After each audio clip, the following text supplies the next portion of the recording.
Thank you so much for the introduction and opportunity, Ron. I just have two brief slides to introduce us, and then we're going to handle this very conversationally, question and answer type. So please definitely put your questions in the chat and we'll try to work those in. So a little bit about Geosyntec. We were founded in 1983, and we have over 1,800 engineers, scientists, and related technical and project support personnel to help our clients succeed in their environment, natural resources, and infrastructure endeavors. With over 90 offices in 7 countries, we have a deeply experienced and educated workforce, with 50% of our employees having their master's degree and 12% with their doctorate. So today, 3 other members of our ESG team are joining me today. Myself, I have over 10 years of experience, primarily in the upstream oil and gas sector, focusing on water management and resources. Rebecca Denney represents the E, and she is an ESG practitioner that specializes in climate. Also with over 10 years of experience in the oil and gas industry, she began her career working in traditional environmental consulting, focusing on air quality permitting. She spent 6 years at Cheniere Energy with different positions from corporate environmental and operations excellence. She has a lot of experience in GHG emissions accounting and validation, ESG strategy development, RSG certification, responsibly sourced gas, if you're not familiar with the acronym, and ESG and GHG management program development. Most recently, she's been a key partner for us for clients as they initiate and improve their carbon emissions management strategies. And she uses her air quality expertise and passion for responsible and sustainable business practices to help guide them. Brian Hattori represents the G, or the governance side. He's a senior ESG professional with over 15 years of cross-functional experience in large CapEx project delivery, focused on project measurement, risk management, and market development. He's led and supported teams in the US, Australia, Middle East, in nuclear and environmental, mining, and energy sectors. Kerry represents one of the strong players on our team in the social area. She's a senior ESG and sustainability professional with over 15 years of experience working across diverse industries worldwide. She began her career in international development, working on environmental and socio-economic projects designed to support sustainable development in developing countries.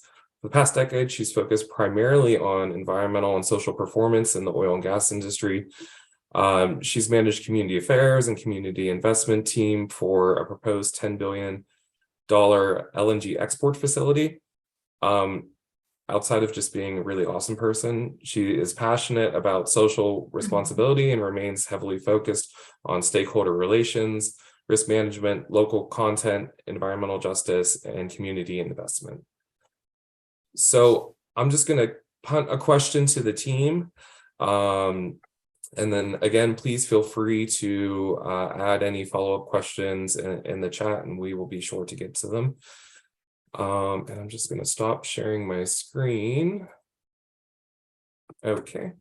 So I'll start this one with Brian. Have you seen a disconnect in organizations between ESG and sustainability policies to actions?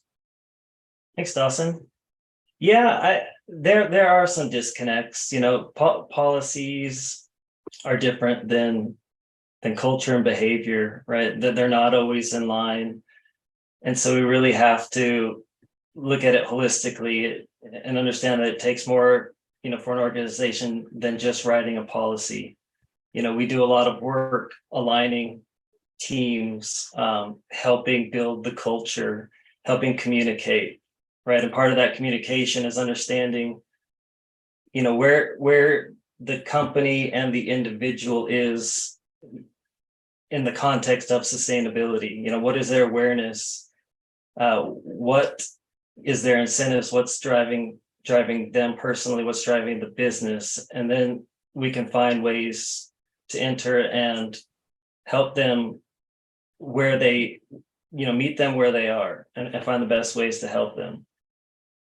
So yeah, I would say that, we can see policies. It's all great to put it down, to be transparent, but having a strategy built and then putting those into concrete, clear, measurable actions is where the fun starts to happen, right? We can help, very mature, sophisticated organizations do that, or we can start from foundation, ground zero, to help build a program. But the fundamentals don't change.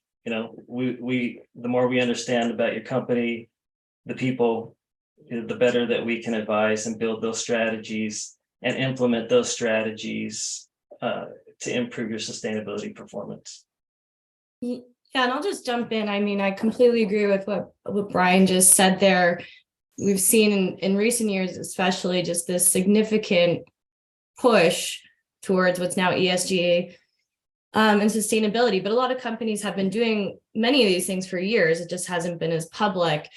And then with the push for more focus on ESG, there's a lot more of these frameworks and best practices and rating agencies that are coming out, which can get overwhelming, frankly. And I think what Brian was saying, everyone's kind of on a different scale when it comes to where they are in their ESG journey, where they want to be in their ESG journey. Not everyone wants to be a leader of the pack, and others are very strong in some areas and trying to catch up in others. So I think there's a big part of it too, or a big kind of challenge that we see with companies, is trying to figure out where they want to be and what's right for them, for that context specific for them. Now we're seeing a lot of very long-term goals, which are great, and it's great to have the goals, but stakeholders now want to see the progress towards the goals. How are you going to get to that goal and where you're going, and understanding that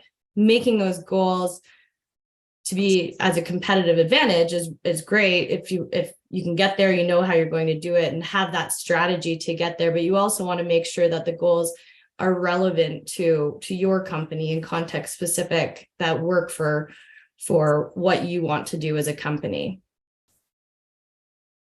Do you see that context might change as companies maybe move from being private to public? Yeah. I mean, I think before, private companies don't always have the same pressures to disclose or report, but you're seeing that more and more. You're seeing it in terms of from just general stakeholders, your customers wanting to know more about your ESG and sustainability strategies, but also from potential employees. People joining the job market have a lot more of a focus on and desire to work for companies that are more progressive about their ESG and sustainability goals and actions. Awesome. I might jump down to the Q&A. There's some good questions in there already, and one that leans towards Rebecca. So Rebecca, the midstream industry is transporting natural gas from point A to point B, and they don't own the gas. So this question is, how would RSG benefit the midstream industry? And can they claim RECs as an example? Right. Yeah, this is a pretty technical question and is really specific to the oil and gas industry, specifically the natural gas industry. So I'll try to keep this pretty quick, but basically what we see is that European buyers of LNG are particularly interested in the cleanest value chain for the LNG, the liquefied natural gas, as possible. So the midstream industry, though I don't believe we're going to see a situation where the midstream industry can get a premium for transporting RSG, I think they will be pulled into this value chain validation of having a cleaner natural gas value chain in order to continue marketing their gas to Europe, which, as we see right now with energy insecurity in Europe, is a huge market. So I think that's how we see most of our midstream clients thinking about RSG. They're thinking very critically about if they're going to pursue it. It is an investment, and it's a long-term commitment, right? Once you've done it once, you are committing to basically year over year being recertified. So it's something that we're watching closely. In terms of claiming credits, so I assume you're talking about like the MIQ credit registry and the Project Canary and Trustwell credit registry for RSG.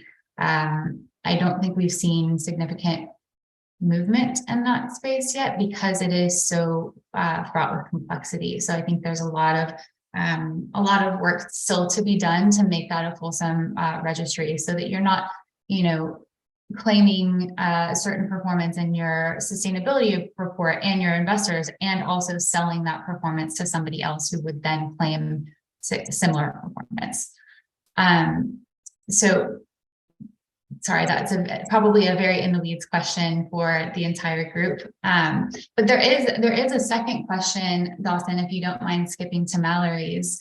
Yeah. And I think this really hits on something that Kerry said, and it spans the whole ESG spectrum really, which is how important is it to give a more general goal, something like we're going to reduce our GHG intensity, versus a smaller goal that's something like we're going to reduce commuting, install LED lighting. And this in this example, I personally love an operationally focused goal, something that's extremely measurable, something that's like, we're going to install LED lighting and X percentages of our assets because we know it's going to reduce our energy usage by this much.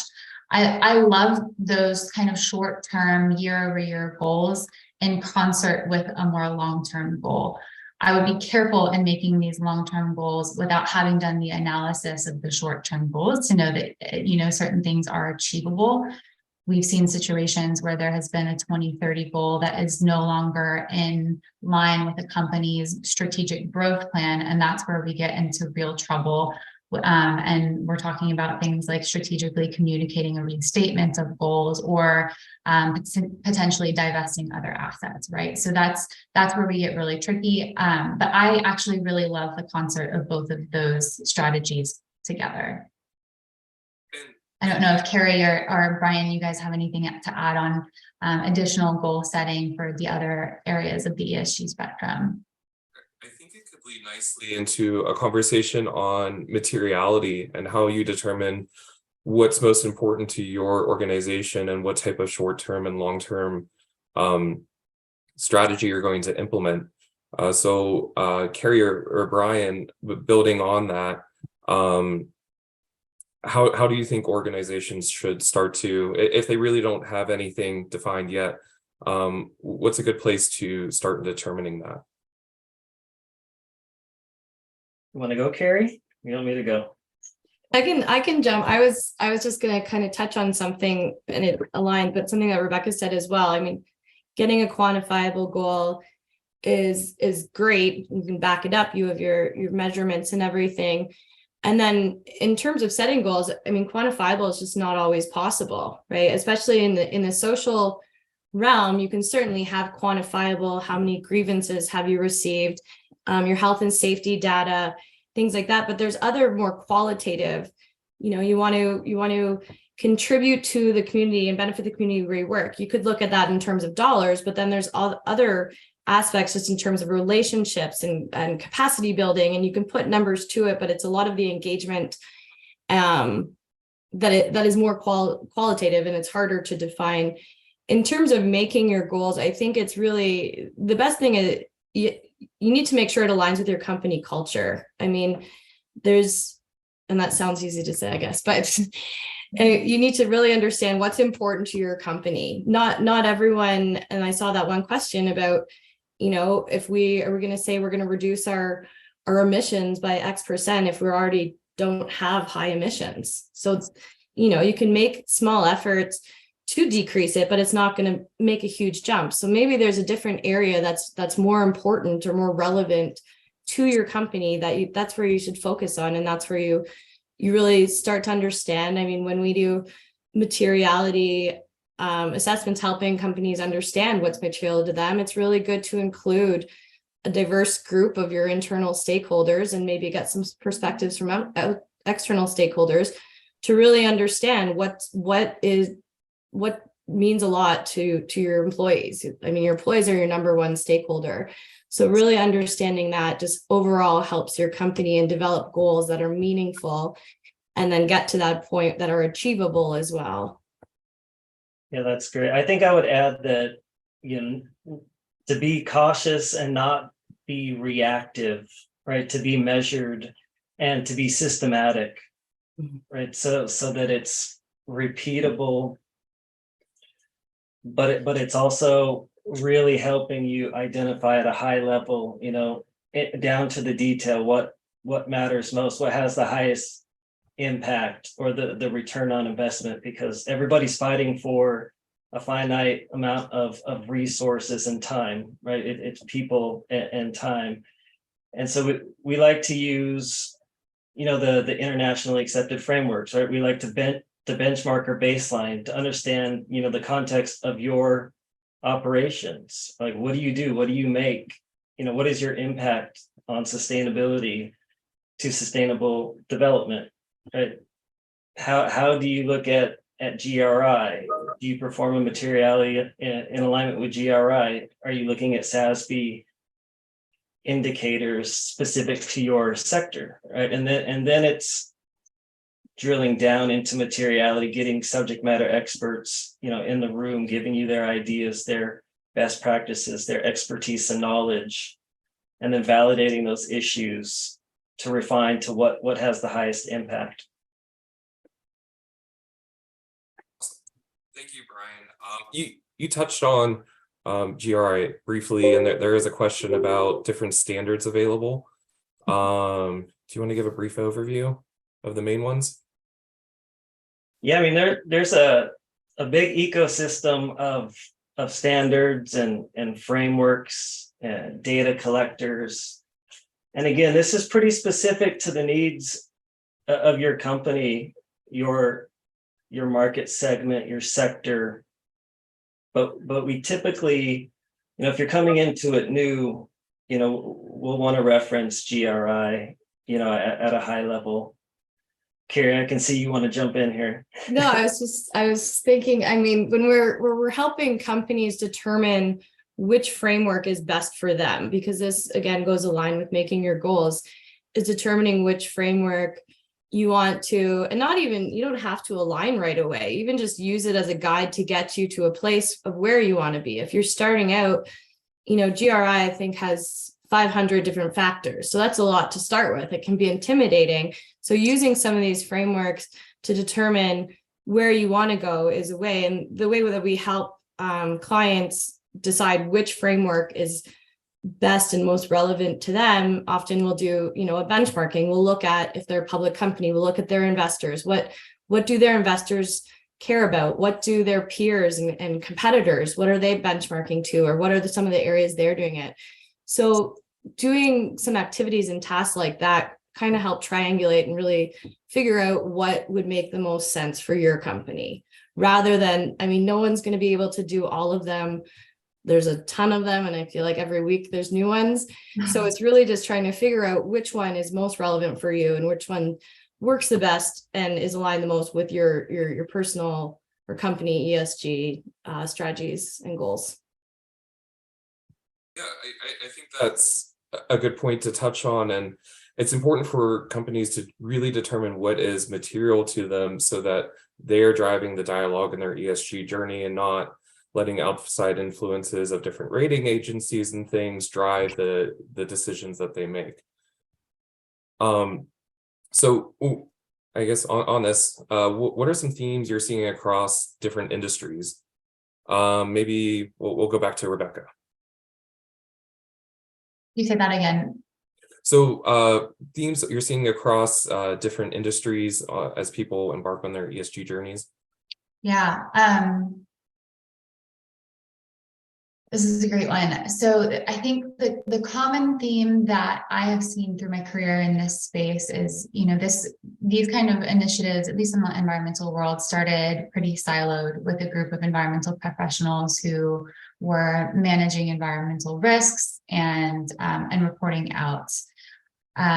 what we're seeing now is kind of the growing pains of this becoming front and center in people's business strategies, right? So we're seeing groups like the environmental teams within an organization being tapped to come and report to their board of directors, right? And they're being tapped to come and partner with the finance and the deal teams, right? And so there's a whole spectrum of maturity that happens between point A and point B, but I think generally across industries, what we're seeing is there's still a little bit of silos, right? So you've got sustainability professionals, environmental professionals who are driving these programs, but they're not fully embedded into the culture, into the fabric of the organization yet, right? And that takes time, and it takes some thoughtful change management.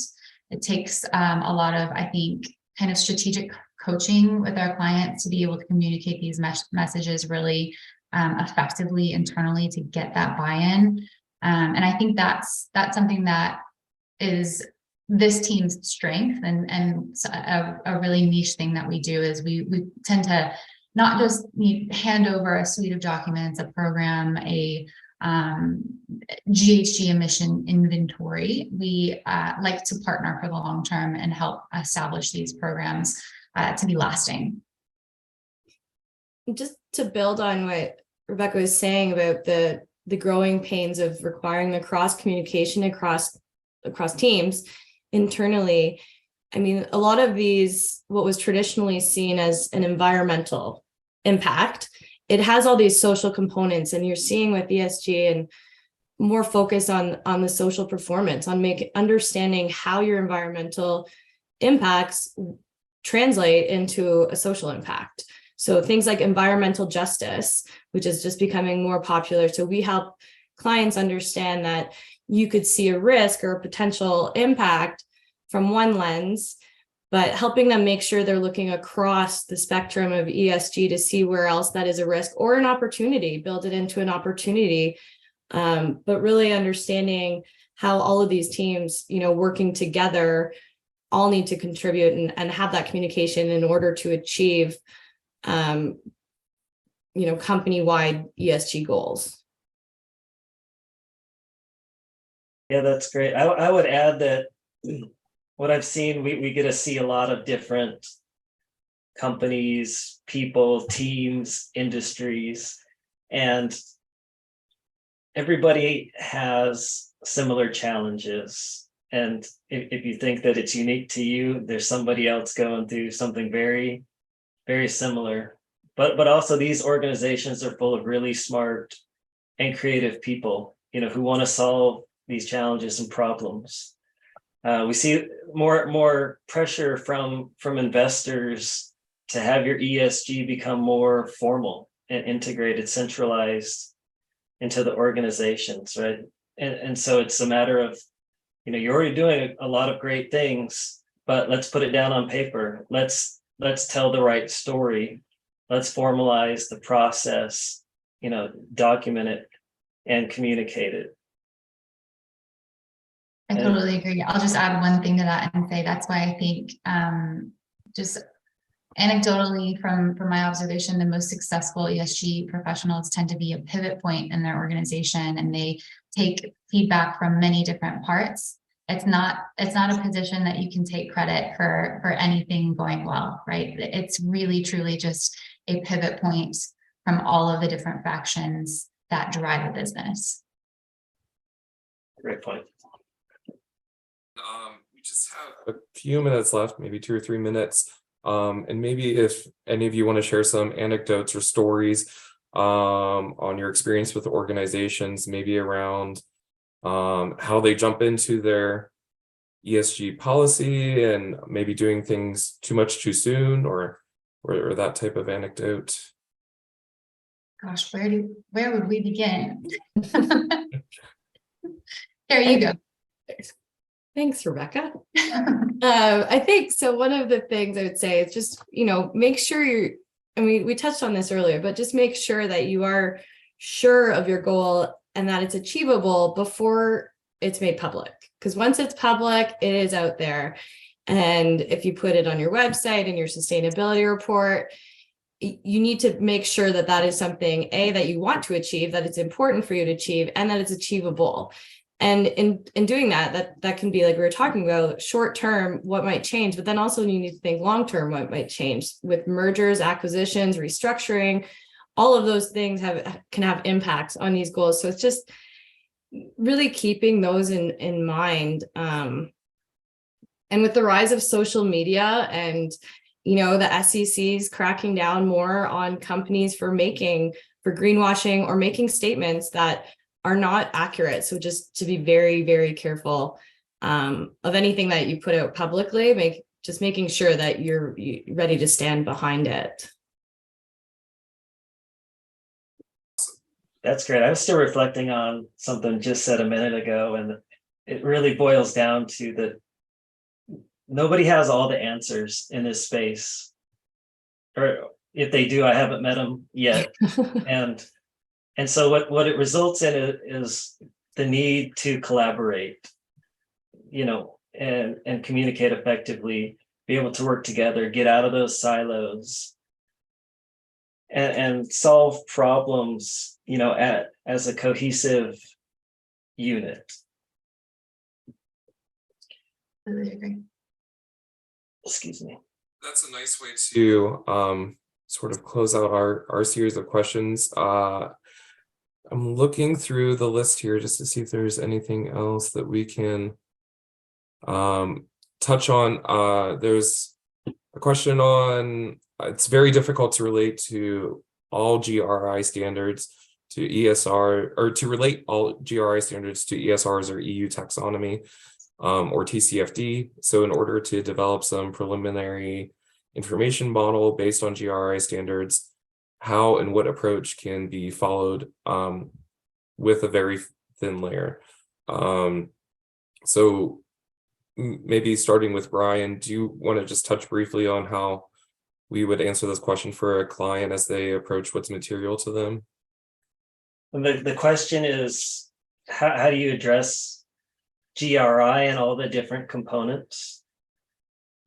And Yes. then mapping to EU taxonomy, mapping the TCFD, and it's a challenge everyone is facing. Yeah, I think it is. It's a big challenge, but I would probably start to where we were talking earlier is really understanding, the context of what your organization does, its operations, where its biggest impacts are to the topics of sustainability, and also getting guidance from the market. What are our biggest peers and competitors, looking at within these same topics? And you'll find that once you understand, if I'm in a tech company, or if I'm in oil and gas, or if I'm in mining, I've got a different set of indicators and topics that I should be looking at a little bit more heavily, right? And you can triangulate that with industry specific standards, TCFD, the EU taxonomy.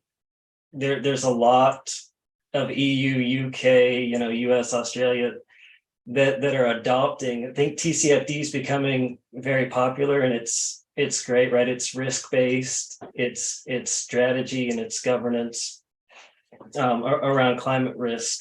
So that gets pretty specific, where the other, the GRIs will help you touch, social topics, environmental topics, and governance topics.